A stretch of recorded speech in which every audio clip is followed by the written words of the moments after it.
In today's show, season reviews for young Hansen and Kris Murray. Plus, we look ahead. Can either of them carve out real roles next season? Welcome to Locked On Blazers. Let's get into it.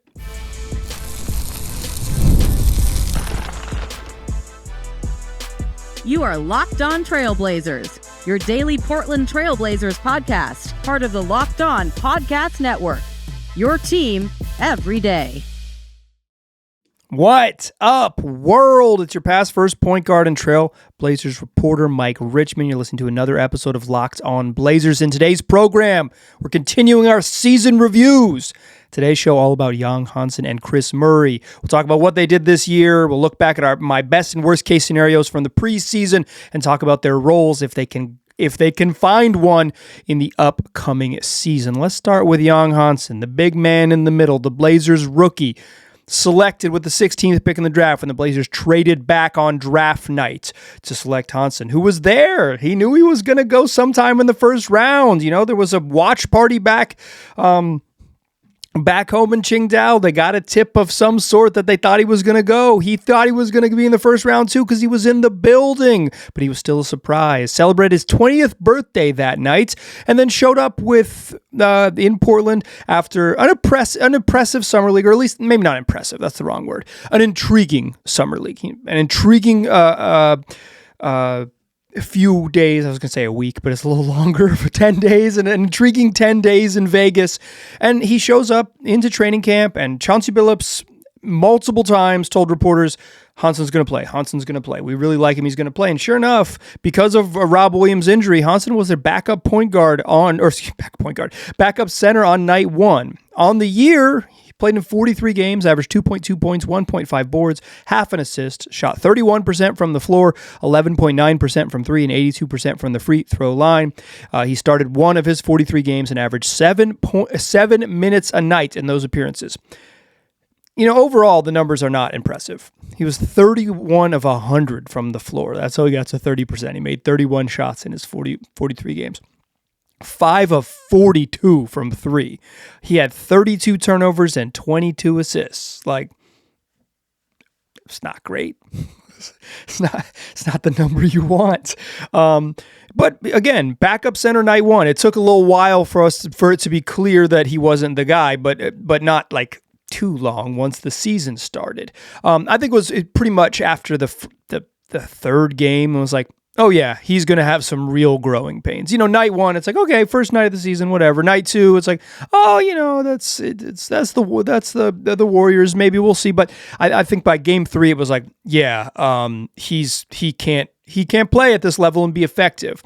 So he had this reserve role for 5 games coming off the bench. He wasn't playing a bunch, but he was getting cameos every night. They were giving him, a few minutes in each half each night. And by the end of that 5-game stretch, it was like, they got to figure out something else here. It's got to be Duop-Reath or something else. But Rob Williams gets healthy. He returns, and then young Hansen drops out of the rotation. He has 8 straight DNPs, and he kind of settled into a garbage time or necessity-only role. Rob Williams didn't play back-to-backs, so there were some nights where they just needed another center. They were kind of leaning on him over Duop-Reath just because of the size, I think, and also just like general level of investment they had in Hansen over Reath. But, he just didn't play much. He played double-digit minutes 12 times in his 43 appearances. And the most he ever played in a game was 19 minutes and 13 seconds. And that came on December 7th, so like pretty early in the season against Memphis. And in that game, the Blazers didn't have Donovan Clingan and they didn't have Rob Williams. So the only time that he cracked the 19-minute mark was when they like truly just didn't have bodies. His season high in points came on November 19th when he had 9. He ends up in the Rising Stars game as a G League representative, and he'd had some moments down in the G League early in the season, some like early cameos, but he kind of got shoehorned in there because he's an incredibly popular global figure, right? Like, I know what the deal is. I thought he played pretty well in the very casual but somewhat skill-based rookie sophomore game, or whatever they call it, Rising Stars game on Friday night at All-Star weekends. And then after the All-Star break, they kind of just said, okay, you're going to spend time in the G League. Like you're not going to be with the big club nearly as often. After the All-Star break, he appeared in just 9 of 26 games with the Trailblazers and only played more than 8 minutes twice in those 9 appearances, almost exclusively garbage time.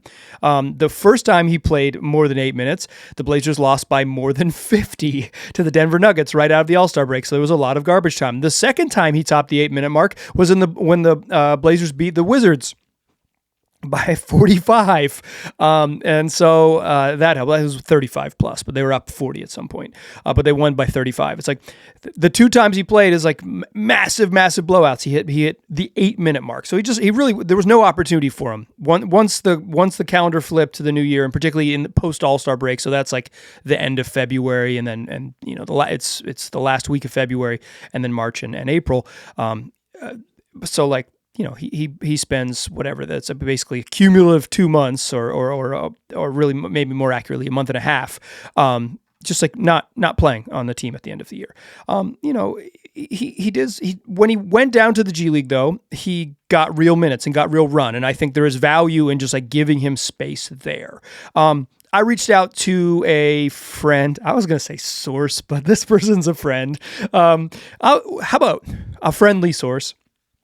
And asked their opinion of Hansen in the G League. This person a friend of mine has worked in and around the G League for a long time, since it was the D League for a long time. So, and their take was that Hansen was intriguing, but not the type of productive that makes you like really screams NBA guy. And said like clearly from the first time they watched maybe the third time they watched, like certainly improved a bunch, but wasn't like in terms of jumping off the off the film, like just like such an obvious like, oh, league him type of guy. He played in 21 overall games. That includes 2 postseason games. And if you include all those appearances, all 21 of his appearances, he averaged 16.5 points, 8.8 rebounds, and 3.2 assists in the G League, including 3.2 turnovers. 59% from the floor, including 31% from 3, 73% from the free throw line. He had some big nights. The G League is not a place for giant people. Oftentimes he'd play against a bunch of 6'8" guys. That's why I asked someone who actually like watches the G League and understands the league more than me, because I can watch the YouTube highlight tapes. I watched one full game. I will admit I watched one full game of Hansen in the G League early when he went down in like November. But like, I got a lot of basketball on my plate. Does that make me a bad podcaster? Unfair, perhaps. So if you have watched, shout out to the homie Dan in the of the Locked On Everydayer Club, who I know watched every second of the Hansen G League experience, including the playoff runs, et cetera. Like, Dan can fill you in better than me, and I'm sure Dan will get at me and let me know my sort of G League opinions on Hansen here as well. But according to someone who G League opinions I trust, this is like Hansen was good but not notably great in the G League, but certainly better. And I think there's value in sending him down there and just kind of like letting him if he wasn't going to play at all in the NBA, this is exactly why you have a G League team. I don't think this was an ideal spot for him, right?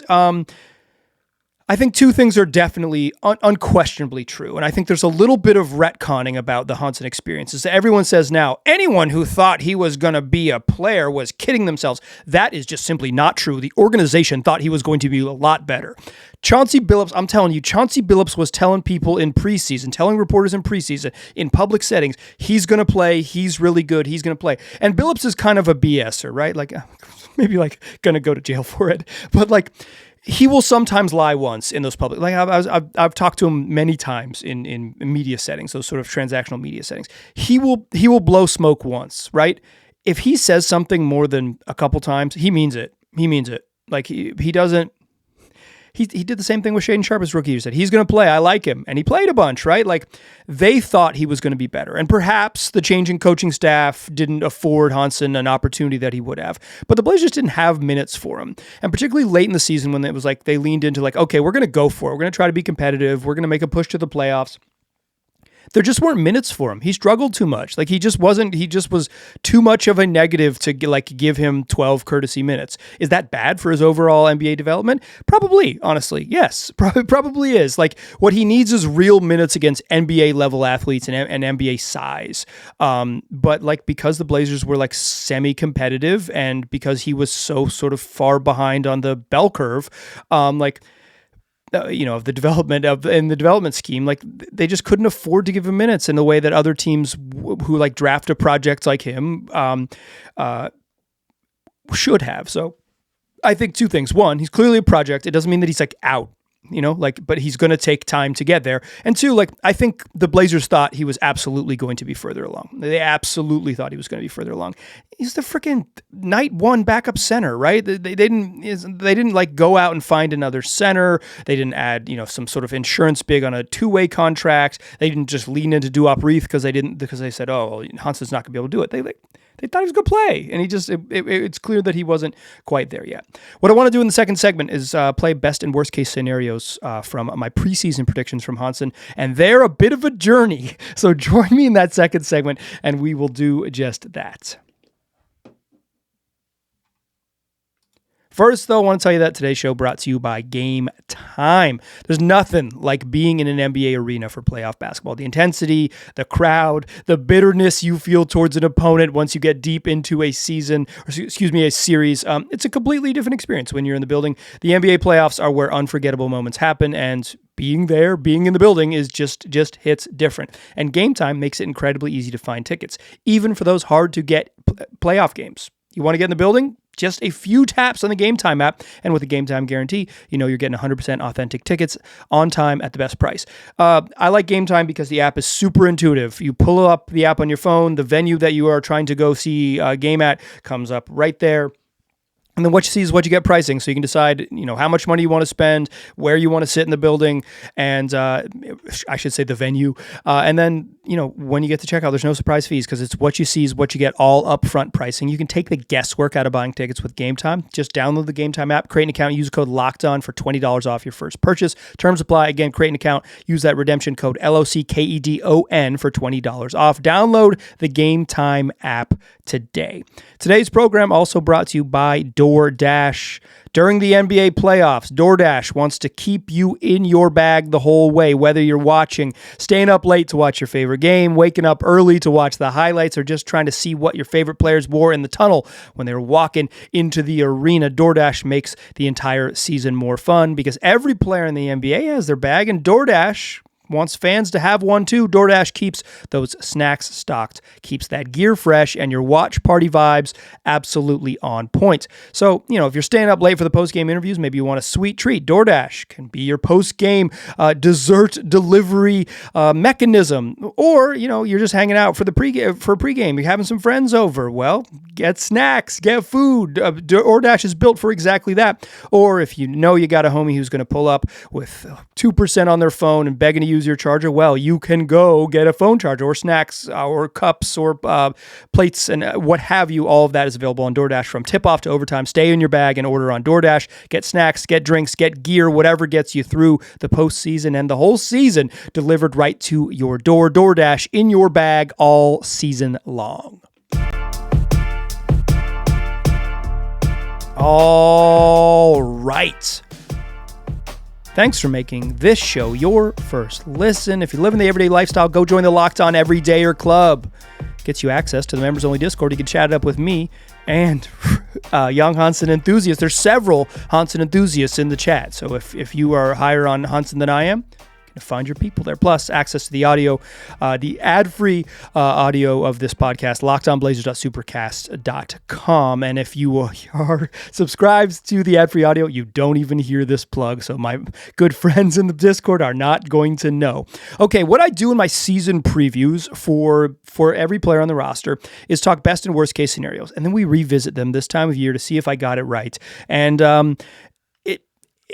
usually I keep it a little narrow. I think you'll see here with Hansen, it got pretty broad. So I want to visit with Michael from the past. What did I think about Hansen in September? Because I think looking back at our expectations help color what our sort of perception of what success looks like. We will do that right now. Michael from the past, take it away. What's the best case scenario for Jan Hansen? It's that he's a rookie who demands minutes. Not one that is given minutes because of intrigue or investments or any other factors. The best case scenario is that when Hansen does get on the court and on a team that probably is a little light on center depth, gets a chance early in the season, it all clicks. The passing, the shooting, the inside finishing, the size to be an impact defensive player, or at least a non-liability early in his career as a 20-year-old defensive player.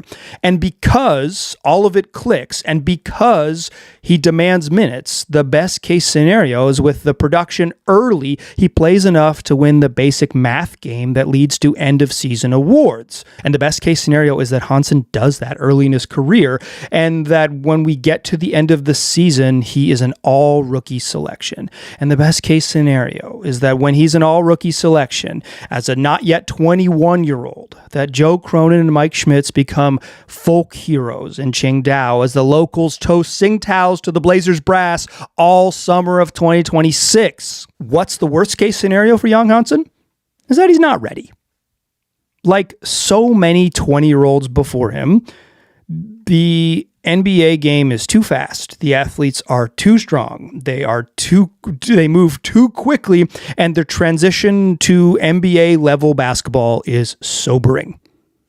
The worst case scenario is that the flashes of skill from Hansen never translate to production, and that on a team that has expressly declared that it is, quote, winning time, Hansen is a spectator for most of the season.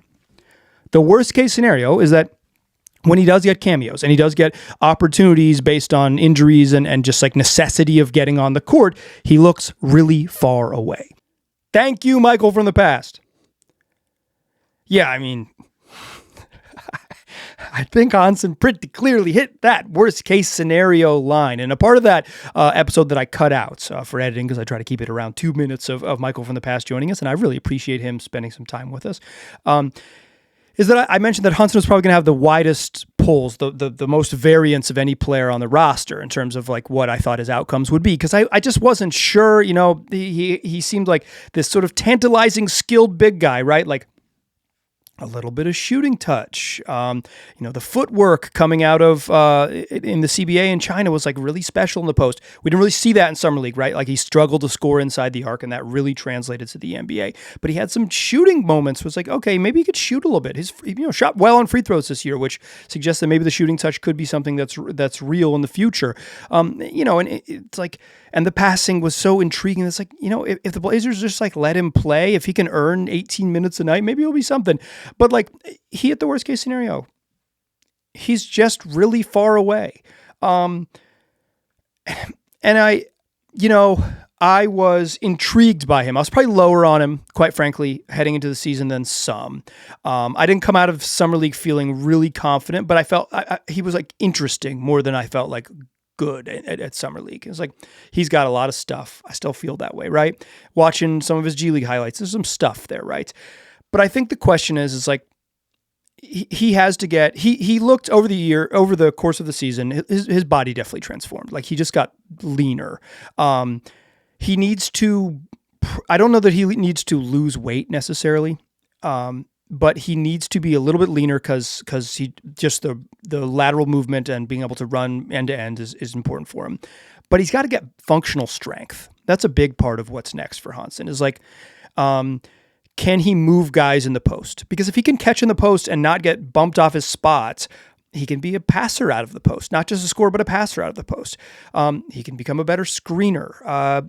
I'm really, really, really, really low on his defensive potential personally.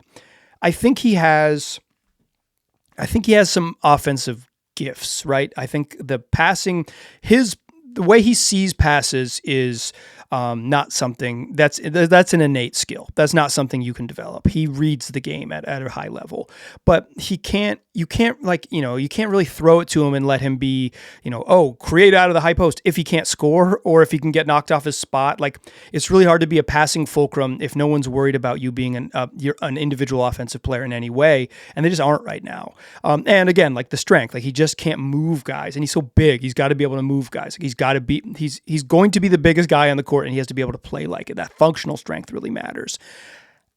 I'm not super high on centers whose main skill is offense, because I think if you are negative on defense at center, it's the most important defensive position, the bar for you being effective as an offensive player is unreasonably high, right? It's just, you just have to be so good on offense to make it work.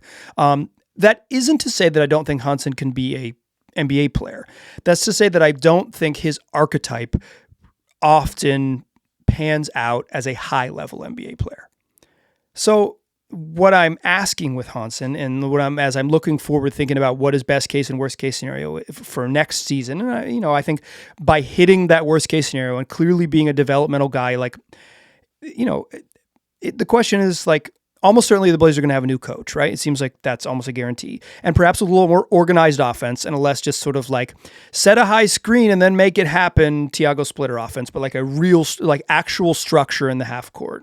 Can he be a contributor? Because Hansen's going to have a chance to really, he's I don't think they're going to roll out the red carpet for him, but they may need him next year, right? And I don't think, I wouldn't count on him being helpful as in terms of a plus player next year, even in reserve role. But I'm talking about a passable third string center who can play and not hurt you and be a neutral, and then sometimes even better than neutral, sort of baseline emergency center.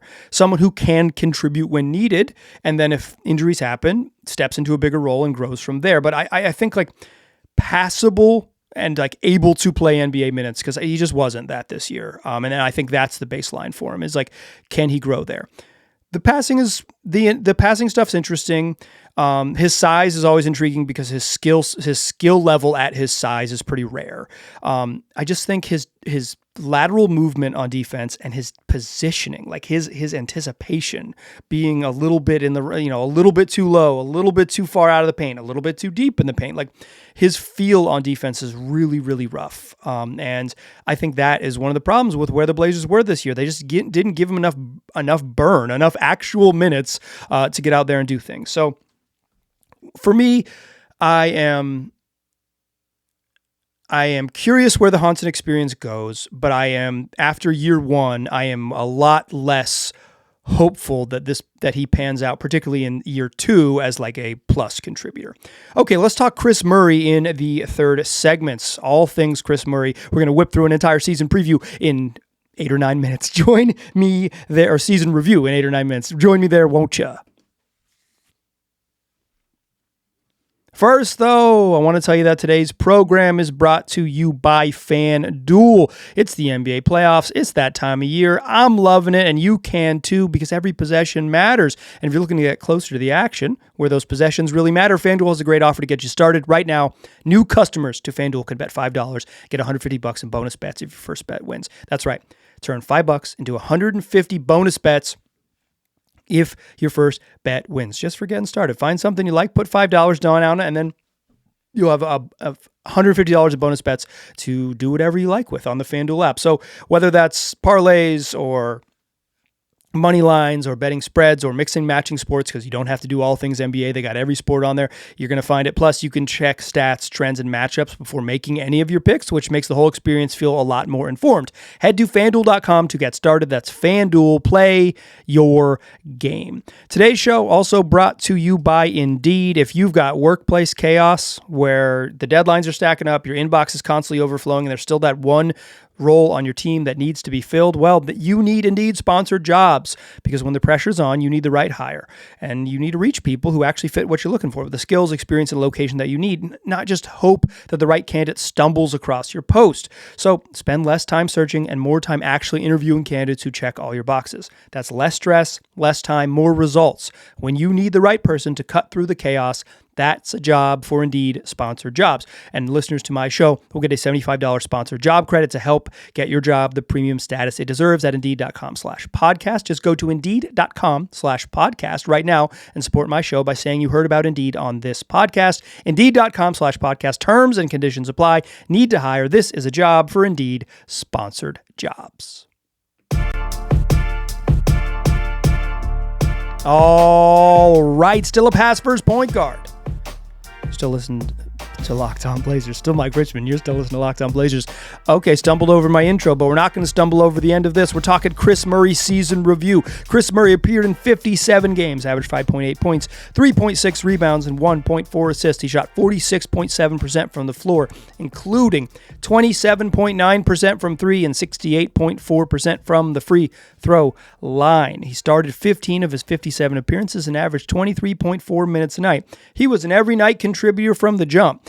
He appeared in the first 34 of the first 37 games of the season, and then he hurt his back. He was right away, like he was playing on night one because they needed his defense and his rebounding, and then Matisse Thybulle gets hurt, and then eventually Drew Holiday gets hurt, and Jeremy Grant gets hurt in December. It's like he was going to have a small role. He was going to kind of be on the cusp, okay? And early in the season, they were subbing at basically every dead ball and playing this for the first week, subbing at every dead ball and playing this wild full court press style. It did not last very long. It lasted about 5 games. It's unsustainable. They cannot go back to that, but it was a really fun 2 weeks or whatever it was, week and a half. And then, and Murray kind of then when injuries happened, he stayed in a real role and clearly earned the trust of Thiago Splitter. But then he hurt his back. Missed 19 games, January 7th to February 12th, and then he returns after the All-Star break. The All-Star break was at February 20. It was that the third week in February. He comes back February 20th, and again, a regular part of the rotation. Obviously, some of that is injuries and just sort of the reality of an NBA roster where you're just probably not going to be fully healthy at any given point, but including Kris missing, over a month for his own injury. But he pretty much played every time he was available. This is a good Kris Murray stat for you. He had 1 DNP all season. That is, did not play coach's decision. So there was one game that he dressed out all year long. He appeared in 57. He could have appeared in 58. Only one game all year long where he was dressed and a healthy scratch, and that was on March 15th. But by the end of the year, he just, when they got to the playoffs, he didn't play very much. He only got real minutes in one game, game 4, when they kind of gave up on Matisse Thybulle and said, okay, maybe it'll be Kris. He played 26 total minutes in 5 postseason games, and he played 13 in game 4. So it was that was the only time he really played. He scored 5 total points in 5 games. He had 3 turnovers and no assists in 5 games. He didn't do much. Murray plays because he doesn't make mistakes. He is strong and competitive on defense. He's a pretty good cutter on offense and a pretty good rebounder. He doesn't do anything else positive on offense. That's 3 years in, that remains a problem. What I want to talk about, or what I want to do now, is bring in my best and worst case scenarios. Michael from the past is going to talk about what I thought about Kris Murray's sort of best case scenario within reason and worst case scenario without injury way back in September. Take it away, Michael from the past. What's the best case scenario for Kris Murray? It's that a career 25% three-point shooter makes a serious leap as a shooter to something passable. The idea that Kris Murray is going to shoot 40% from 3, for me, is beyond a best case scenario. Let's just put that on wax right now. But let's call it making a third of his three-point attempts on slightly more volume than he has shot earlier in his first 2 years in the league. And because, in this best case scenario, he's a passable or at least sort of normal bad shooter as opposed to someone who makes a quarter of his shots from 3, a normal bad shooter, the other things he does decently on offense are much more notable because Kris Murray is a pretty good offensive rebounder. He is a pretty good cutter, and all of those things become more useful because the shooting allows him to earn a bigger role. The best case scenario is that the defensive baseline he brings with his size and his versatility, his physicality, his just general IQ on that end of the floor in terms of executing and making plays and just being a sturdy, reliable defender. The best case scenario is because the offense allows him to get minutes. And because he becomes a regular part of the rotation, the shooting has carried him there, and he lets his defensive gifts get to hum. The best case scenario for Kris Murray in year 3 is that he establishes himself as an NBA player, full stop. The worst case scenario for Kris Murray It's that the shooting remains such a struggle that his place in the league comes into question.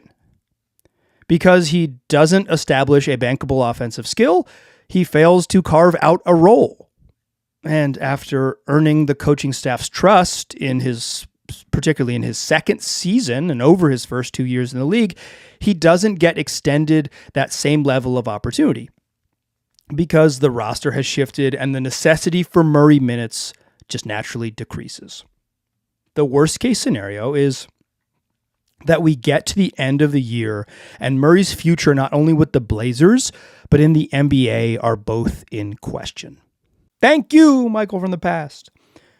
So, I think Kris also hit his worst case scenario because, well, he didn't make just a quarter of his 3-pointers. 27.9 is not exactly a big jump. It was his most efficient scoring season, in part because in his second season, he shot below 50% from the free throw line, but creeped up to 68% this year. But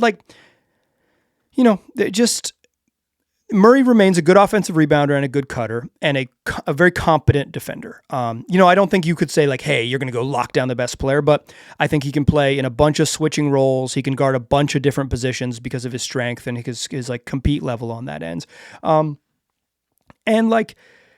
He didn't earn a role because solely because he was hey, he's hooping, you have to play him. So I don't think the pendulum leans towards his best case scenario, but he played every night. Again, the DNP stat is real. He earned Splitter's trust. And that's two coaches he's played for in the NBA that have certainly trusted Kris Murray and appreciated what he brings a lot more than I appreciate his game.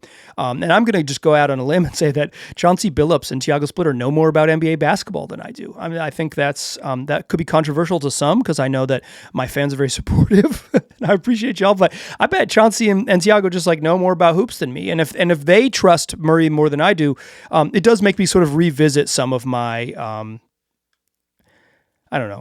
preferences, I guess. But I just don't get it with Kris. I don't. He doesn't look at the rim on offense. His usage rate was the lowest of his career this year. He constantly dribbles across, east-west across the face of a defense without looking at the rim, looking to pitch back to someone. He still can't shoot. He just he doesn't, it's not if he could only make shots, he does everything else well. It's not like he's beating dudes off the dribble. He's not a high level passer. He's a hustle player and he has a role as a hustle player, but he is in the mold of a 3-and-D guy and he can't shoot. And that's a tough place to be in the NBA. He is entering the final year of his rookie contract. Technically this summer he's extension eligible, but come on now. He's not going to get a multi-year contract extension from the Portland Trailblazers. More accurately, he will be playing next season to prove that he can stick either with the Trailblazers or with another team in the league. I think it's also worth noting that his contract, $5.3 million for next season, could be necessary in some trade balancing. He's a non-minimum guy, which is helpful in trades because minimum guys don't usually make the money work. It's in terms of, hey, how do we get to the number to make the salaries match for this trade to be legal? A guy making in that in Kris's range, usually about 8 or 9 million is actually more helpful, but could be useful. And it's only 1 year remaining on his contract. So it's teams would be yeah, sure. Okay. Send us Kris Murray. We'll figure it out because it's not a long-term commitment and they would have his bird rights and et cetera, et cetera. They could make him a restricted free agent, if they are invested in him or if he does pop next year. Will Murray have a role? Kind of the same question I want to ask about Hansen. I don't know because they don't have a ton of forward depth, right? As it stands, they, because Matisse Thybulle is a free agent. So it's Jeremy Grant and Denny Avdia, obviously Grant off the bench, but Denny Avdia, Tumani, and Jeremy Grant. And then it's question mark. They've got 4 guards that they need to figure out minutes for. So again, I think some of 3 guard lineups where Drew Holiday is effectively a small forward is very realistic. So we'll see some of that. But I would expect Kris goes into next season as something like the 10th-ish guy in the rotation, right? Right where he's been. And he'll probably just like earn a regular 20-minute a night role because whoever the coach is will appreciate his no mistake, pretty competitive defensive role player stuff. Like he's not gonna screw things up. He's never gonna try to do too much because he's never gonna try to do anything. And like on offense that is, and he'll bring it on defense. Like he's strong and can guard a bunch of different spots on defense. Like that is real, and he's a pretty good offensive rebounder, so it makes him hustle plays. So, like I don't want to write off Kris Murray I have no problem with Kris Murray as a person. He's like a really nice guy in all my interactions with him. But like how does he stick in the league remains the same math as it remained heading into this season. He's got to make shots, and we're 3 straight years in, and he's not hitting 30% of his threes. At some point, you are what you do, and right now, Kris Murray hasn't done it, and I think that is the challenge moving forward. And this is kind of same with Hansen and Kris Murray. Is like talks about this in a previous episode earlier this week. Is like the Blazers kind of the dude level. How many dudes you trust? Right now, Kris Murray and young Hansen, and you can judging by Kris's playoff minutes, pretty accurate. They're not dudes. They're not dudes you can trust. And I think if the Blazers are going to take the next step and be a team that competes in postseason games, like actually, as opposed to sort of like, thanks for being here, participation trophy, like they need more dudes. And so the question for Kris is the same question for Hansen is like, can you graduate to the level of when the games really matter? Are you a dude you can trust? Are you one of them dudes? And so far that has not been the case, but it's May, and we will revisit that when it comes up in April of 2027. That's going to do it for today's show. It's going to do it for a week of shows, 5 of them, wherever you get podcasts, also on YouTube. Locked On Blazers, there is no offseason and there is no NBA draft, but we are still chugging along. I appreciate you listening. I will talk to you soon.